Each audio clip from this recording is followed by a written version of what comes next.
Verb, non finite verb का मतलब होता है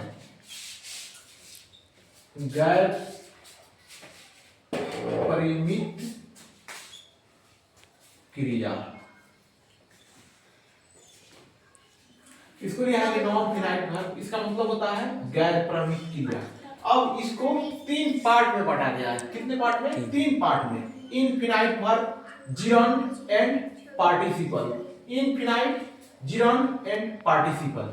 अब जैसे कि हम फॉर एग्जांपल, अब एक एग्जांपल लेंगे, एक एक सेंटेंस का एग्जांपल लेंगे। अब यहाँ 3 सेंटेंस लिए हैं, 3 इसका पार्ट है। नॉन फिनाइट वर्ब का 3 पार्ट्स है, इनफिनिटिव, जिरंड और पार्टिसिपल। अब ये तीनों का एक एक सेंटेंस लेंगे। अब he is running, he is running main verb.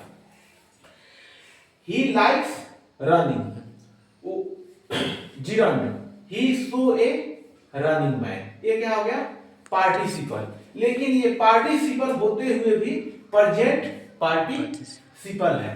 अब यहां हम जानते हैं कि ही है, ये क्या है? सब्जेक्ट है। ही इज रनिंग, वह दौड़ रहा है। क्या है? मेन वर्ब में है। क्या मेन वर्ब? मतलब ये एक इंफिनिटिव में है। किसमें है? इंफिनिटिव में है। ही लाइक्स रनिंग, उसे दौड़ना पसंद है। ही लाइक्स रनिंग, उसे दौड़ना पसंद है। अब ये किसके लिए है? ये है जिरंड के लिए। किसके लिए है?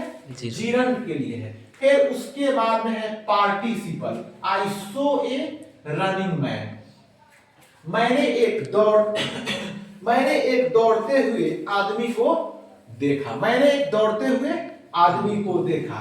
ये किसमें के? सरासर पार्टिसिपल है। क्या है ये? पार्टिसिपल है। पार्टिसिपल होते हुए भी ये प्रेजेंट पार्टिसिपल है।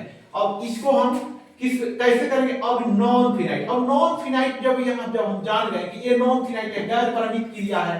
नॉन फिनाइट वर्ब के 3 पार्ट्स हैं, types of 3 parts, 3 part. There are 3 types of non finite verb, infinite, infinitive, gerund and participle. Infinitive, gerund and participle. अब ये तो हम समझ गए कि नॉन फिनाइट क्या है, नॉन फिनाइट कितने होते हैं, नॉन फिनाइट के पार्ट टाइप्स कितने होते हैं, 3 टाइप्स होते हैं।